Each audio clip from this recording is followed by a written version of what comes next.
Assalamualaikum warahmatullahi wabarakatuh. Waalaikumsalam. Alhamdulillahirabbil alamin wa bihi nasta'inu ala umuri dunya waddin. Assalatu wassalamu ala asrofil mursalin sayyidina Muhammadin wa ala alihi washabihi ajmain. Amma ba'du. Alhamdulillah wa syukrulillah ala nikmatillah la haula wala quwwata illa billah. Alhamdulillah di pagi hari ini kami kedatangan tamu terhormat yaitu alumni Universitas Al-Azhar Kairo Mesir di kuliah atau Syariah Fakultas Syariah Islamiyah. Fakultas Syariah wal Qanun Syu'bah Syariah Islamiyah. Yaitu Al-Ustadz As-Sabiqun Al-Awwalun LC. Beliau dari seberang, ya bisa dikatakan seberang laut, Palembang, luar biasa. Sumatera Selatan, luar biasa.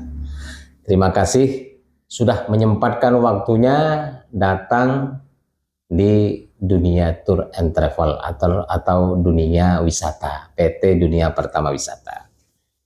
Beliau adalah alumni Pondok Modern Darussalam Gontor pada tahun 2009. Masuk 2009 dan keluar 2013 dan di 2014 masuk Mesir. Dan alhamdulillah di 2018 antum sudah LC. Tamam. Betul, tamam. 4 tahun selesai. 4 tahun. Ya. Yang insya Allah pada kesempatan kali ini kita akan membahas yang pertama yaitu bagaimana hubungan erat tentang Al-Azhar Kairo Mesir dengan Indonesia dari sisi keilmuan. Gitu. Yang kedua, bagaimana Ormas Indonesia atau organisasi Indonesia, ada di sini NU ya. NU Muhammadiyah, Ustadz ya. NU, Muhammadiyah, terus Persis, Al-Wasliyah dan lain-lain. Dan yang selanjutnya adalah akan membahas ketertarikan Indonesia khususnya tentang masalah belajar di Al-Azhar. Kenapa harus Al-Azhar? Kenapa nggak ke yang lain khususnya Mesir? Mesir itu kan banyak. Ada Al-Azhar, ada Cairo University, dan juga ada Ain Sam, ada Ahram University, ada malah American University, British School. Alhamdulillah. Yang kedatangan narasumber beliau, untuk mengupas tuntas membahas tentang apa yang kami sampaikan. Perkenalkan dulu Ustaz ya. Terima kasih Bang Gofar. Ini senior saya di Mesir ini. Sangat legend sekali. Alhamdulillah. Bismillah wassalatu wassalamu ala rasulillah wa ala alihi wa sahbihi wa ma'alam ba'd. Pertama, saya merasa terhormat bisa datang di podcast yang bagus ini, yang inspiratif sekali tentang Masya Allah. Mesir, tentang perkuliahan ke Al-Azhar. Ini suatu kehormatan buat saya. Membahas terkait Al-Azhar, maka sejarah itu akan mengupas balik ke ratusan tahun yang lalu, bahkan ribuan tahun yang lalu. Karena Al-Azhar ini umurnya sudah 1080 tahun, ya, didirikan sejak dinasti Fatimiyah. Dinasti Fatimiyah. Sudah 10 abad ya? 10 abad. Tahun 970 kalau nggak salah, Masehi. 70 Masehi. Sudah 1000 tahun lebih berarti ya? 1080 tahun ini. Allahu Akbar. 1080 tahun. Nah, terkait Al-Azhar ini, dulu kami ketika belajar di Al-Azhar dengan para Masyayikhul Azhar. Para Masyayikhul Azhar mengajarkan tentang yang namanya sihatul naqli wa sihatul fahmi. Allah. Sihatul naqli itu adalah bagaimana para ulama menukil teks-teks keagamaan Al-Quran dan hadis yang sanadnya itu mutasil sampai Rasulullah SAW. Allah. Dan itu Luar biasa. dinukil secara benar. Dibukukan mulai Mushaf Al-Quran, kemudian Sahih Bukhari, Sahih Muslim, itu namanya sihatun naqli. Nah itu di mayoritas dunia keislaman banyak dijaga karena sudah banyak manuskripnya. Namun di Al-Azhar juga mengedepankan yang namanya sihatul fahmi. betulnya cara memahami teks-teks keagamaan itu. Betul, betul. Nah, bagaimana para Masyayikhul Azhar membentuk sebuah kurikulum dan manhaj sehingga pemahaman itu menjadi pemahaman yang moderat. Karena manhajnya Al-Azhar itu adalah wasatiyah, moderat. Wa kadzalika ja'alnakum Wa kadzalika ja'alnakum ummatan wasata wasatan litakunu syuhada'a 'alan nas. Allahu Akbar. Itulah yang menjadi inspirasi Al-Azhar untuk menjadikan manhajnya itu moderat, gitu ya. Sehingga pemahaman Al-Azhar itu tidak ekstrem kanan, juga tidak ekstrem kiri. Ekstrem kanan maksudnya menjadi radikal. Radikal. Ya, ekstrem kiri sehingga menjadi liberal. Jadi tidak liberal dan tidak radikal. Wasat. Pertengahan, moderat. Dan itulah yang menjadi para ulama kita di Nusantara ini banyak belajar ke Al-Azhar. Sebut saja misalkan sejak dulu ada namanya Buya Hamka, dengan yang mendapatkan gelar honoris causa dari Al-Azhar. Gitu kan. Kemudian kita punya namanya ulama Gus Dur yang juga pernah belajar di Al-Azhar. Kemudian juga ada Profesor Quraish Shihab, ada Dr. Zainul Majdi. Beliau dari ini ya, dari Ma'had malah itu. Dari Ma'had. Dari SMA, SMP, SMA, S1, S2, S3. Dengan jam dirasa alia. S1 ya, S2, S3. Luar biasa. Gitu. Nah, karena di Al-Azhar ini diajarkan bagaimana kita ini memahami agama itu tidak ekstrim, tidak ekstrim kanan sehingga kita ini menjadi tekstual, gitu ya. Al-Azhar itu memahami dengan kontekstual, sehingga membentuk madhab-madhab di bidang berbagai lini. Pertama misalkan seperti yang dikatakan oleh Syekh Ali Jum'ah, Al-Azhari huwa asy'ariul aqidah, madhabiul fiqh sufiut tawajjuh. Allah. Ya kan? Asy'arul aqidah artinya dalam hal akidah Al-Azhar ini bermadhab kepada Abu Hasan Al-Asy'ari atau Abu Mansur Al-Maturidi. Iya. Dalam hal bidang fikih, madhabiul fiqh, dia bermadhab dalam fikih. Gitu kan? Artinya dalam memahami fikih itu gak serta-merta menguliti sendiri terhadap teks-teks agama. Dia harus menggunakan pemahaman-pemahaman ulama yang memang kompeten di bidang itu. Misalkan dalam madhabul fiqh, beliau menganut madhab ada Imam Abu Hanifah, kemudian Malik bin Anas, kemudian Imam Syafi'i dan Ahmad ibnu Hanbal. Iya. Malah kalau orang asing ketika ujian syariah, antum kuliah syariah kan? Syariah. Di situ kan ada juga yang langsung ditulis madhabnya ya. Ya, betul. Syafi'i. Kita kalau dari Indonesia biasanya. Tapi ada juga yang Indonesia yang tulisnya Hanafi juga. Hanafi. Mungkin lebih gampang atau bagaimana ininya? Untuk memetakan bagaimana masyarakat Indonesia ataupun mahasiswa dari seluruh negara itu mengontekstualkan pemahaman fikih sesuai dengan negaranya.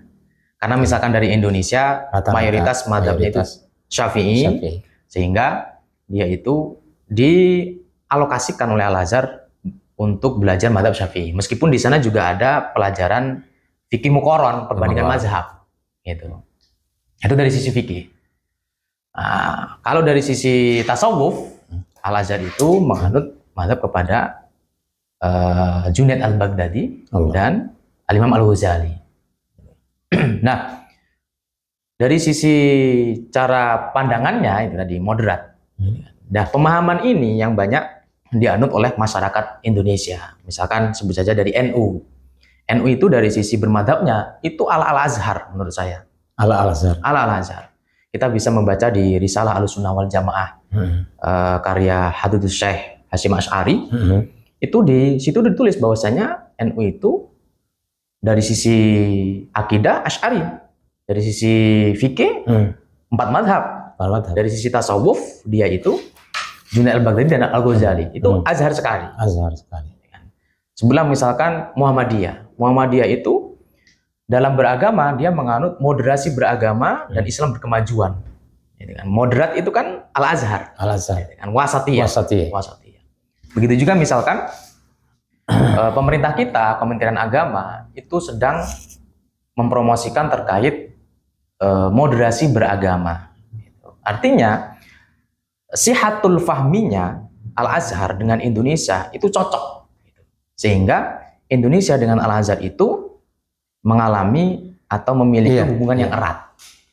Memiliki hubungan yang erat dari sisi pemahaman. Dari sisi keilmuan. Dari sisi keilmuan dan dari sisi sanad pemahaman. Dari sanad pemahaman. Maka dari itu ya banyak sekali mahasiswa-mahasiswa Indonesia ini. Nah, betul. Baik dari NU, Muhammadiyah, Al-Irsyad, Al-Wasliyah, dan lain-lain. Betul. Luar biasa. Betul. Memang cocok untuk Indonesia. Cocok gitu, untuk Indonesia. Ustaz ya. Bahkan ada sebuah seminar di sana itu. Ketika ada seminar ormas-ormas Indonesia, seminar di Al-Azhar Kairo Mesir. Kemudian di situ mereka ada narasumber masing-masing dari ormas dan dari Al-Azhar. Setelah mereka itu berkesimpulan bahwasanya ternyata Al-Azhar itu dari sisi pemahaman kok se-Indonesia ini. Dan Indonesia ternyata se-Al-Azhar ini. Se-Al-Azhar ini.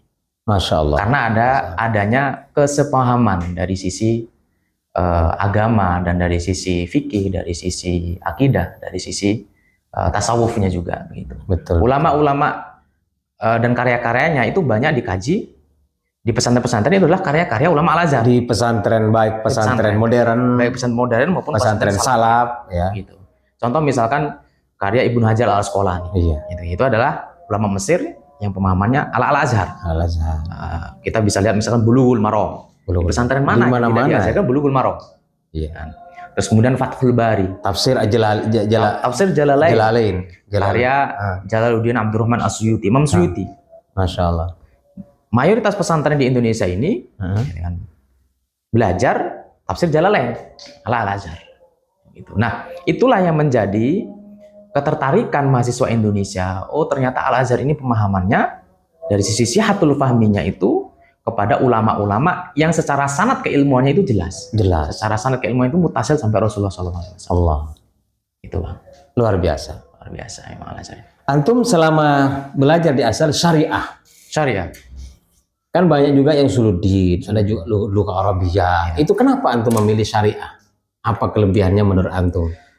Saya memilih syariah ini karena... Dan mohon maaf, ini sebelumnya sekarang syariah itu katanya boleh jadi pengacara. Ya. Jadi yang alumni syariah di Timur Tengah, khususnya di Mesir ya, boleh bisa jadi pengacara. Betul. Kenapa antum harus syariah? Kenapa nggak suludin? Betul. Ya. Pertama, saya memilih syariah itu karena saya hobi dengan hukum. Hukum ini waktu itu di desa saya, gitu kan, itu banyak masyarakat itu berdebat tentang hukum. Hukum kunut nggak kunut, terus kemudian hukum tarawih itu berapa rakaat, kok ini 23 yang... Oh iya, jadi di sana ada juga ya fikih muqaron. Asasnya seperti fikul ibadat. Yang kedua, syariah itu materinya paling sedikit daripada fakultas yang lain. Itulah yang menarik, yang paling menarik. Menarik ya. Ya meskipun materinya tebel-tebel, jauh daripada dirosat kan. Banyak dirosat sampai 20 atau 30 kan. Usuludin ya 19 Usuludin sekarang. 19 Usuludin. Dirosat lebih banyak lagi. Nah, itu yang menjadi ketertarikan saya kenapa syariah. Terkait sebetulnya apapun jadinya dari fakultas ini, banyak juga kawan-kawan yang jadi hakim di Kemenkumham gitu kan. Di Mahkamah Agung. Iya. Ada yang lagi viral itu sekarang alumni Al-Azhar jadi KUA ya kan. Itu banyak itu. Jadi penghulu. Banyak penyuluh itu banyak. Ada yang jadi penyuluh.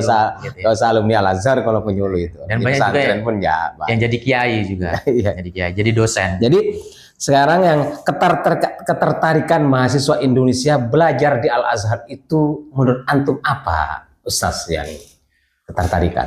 Pertama, Al-Azhar ini sejak dulu adalah lembaga wakaf pendidikan terbesar di dunia. Sehingga materi-materi atau fakultas-fakultas keagamaan itu sudah diwakafkan dan itu gratis di sana itu. Terkait UKT perkuliahannya. Biaya kuliah gratis. Biaya kuliahnya digratiskan oleh Azhar, khusus fakultas keagamaan yang adabi.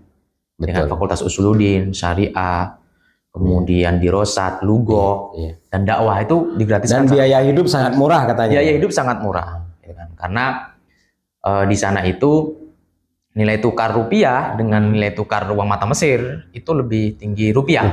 Artinya dengan 5.000 rupiah itu sudah makan ya. Sudah makan di Sudah sana. makan. Yang penting makan Mesir kan. Makanan Mesir. Di Iya. Indonesia Bukan berapa lagi. 5.000 rupiah? Minimal Iya. 15.000 Bang ya. Itulah yang menarik. Terus katanya jasanya itu setara internasional. Di mana-mana, Betul. di mana-mana boleh disetarakan kan gitu. Betul. Setara di mana-mana. Betul. Ijazah Al-Azhar itu diakui di seluruh dunia. Seluruh dunia. Baik, Setara di banyak seluruh sekali kawan-kawan yang alumni Al-Azhar, Iya. kemudian melanjutkan studi S2 di Australia, Australia. kemudian di Sorbonne University, Iya. di Inggris, Di Inggris. kemudian di Prancis banyak. Bahkan Grense Al-Azhar sendiri kan S3-nya di Prancis beliau, Luar biasa. Prancis. Iya. Dan apalagi di Indonesia, kita bisa melanjutkan S2 di Indonesia. Saya sendiri S2-nya di UIN, Surabaya begitu, dan memakai ijazah Al-Azhar. Meskipun Masya disetarakan dulu di Kemenak. Belajar bersama jutaan pelajar dari berbagai penjuru dunia. Betul, betul. Di Al-Azhar itu banyak sekali kawan-kawan. Nah, ini kelebihannya ya, bahwasanya kalau di Al-Azhar kita bertemu dengan mahasiswa dari mancanegara, dari Uzbekistan, dari Pakistan, Malaysia, Brunei, Afrika, Eropa, Amerika. Amerika banyak sekali. Sehingga kita banyak menemukan wawasan. Gitu kan. Terus tahu bagaimana berkawan dengan orang-orang mancanegara. Gitu. Iya. Budaya mereka. Nah, itulah salah satu keunikan. Terus tenaga pengajar rata-rata profesor dan doktor ya. Nah, itu uniknya Al-Azhar. Kalau misalnya boleh komparasi ya antara Indonesia dengan Mesir. Kalau dosen S1 di Al-Azhar itu minimal S3. Nggak boleh S2 ngajar S1 nggak boleh. Dan mukorornya buku ininya harus karangan beliau kan? Betul. Harus karang beliau. Mukorornya itu harus nggak bisa harus hasil beliau. taklifnya beliau. Jadi yang sudah jadi dosen itu rata-rata ya sudah sudah memiliki karya. Sudah, makanya profesor kan? Profesor sudah mengarang kitab bahasa ini. Sudah mengarang kitab. Bahkan ada cerita unik itu di fakultas saya karena beliau itu sudah expert, sudah profesor dan bahan ajarnya itu hasil karya beliau dan suatu ketika beliau itu qadarullah penglihatannya itu sudah tidak ada, artinya sudah nggak bisa melihat lagi. Jadi beliau ngajar isinya itu sudah ada di kepala meskipun beliau tidak bisa melihat tapi sudah hafal itu materi-materi Masya Allah yang akan diajarkan di kuliah. Ya, luar biasa. Ini sekelas membahas masalah erat Al-Azhar dengan Indonesia yang luar biasa. Kenapa pemerintah Indonesia dari dulu sampai saat ini mendukung sekali tentang pelajar-pelajar ke Timur Tengah khususnya Al-Azhar. Kenapa nggak disarankan ke negara yang lain? Sementara negara Arab itu dari Uni Emirat, Qatar, terus Saudi, terus Lebanon, Libya, Tunisia, dan lain-lain. Kenapa harus ke Mesir? Ya karena mungkin kebanyakan juga ke sana ya kayak pulang kampung juga ya, ketemu dengan teman-teman almater khususnya dari Gontor ya. Khususnya dari Gontor. Gontor rata-rata 95% adalah mahasiswa-mahasiswa yang dari Indonesia itu dari Gontor. Ya kami tahu juga organisasi-organisasi, ketua-ketua organisasi khususnya ketua pusat, presiden PPMI, presiden persatuan Presiden Persatuan Pelajar dan Mahasiswa Indonesia rata-rata alumni Gontor. Luar biasa. Terima kasih sama-sama sudah menyempatkan waktunya datang ke dunia wisata. Semoga Allah yang membalasnya. Amin.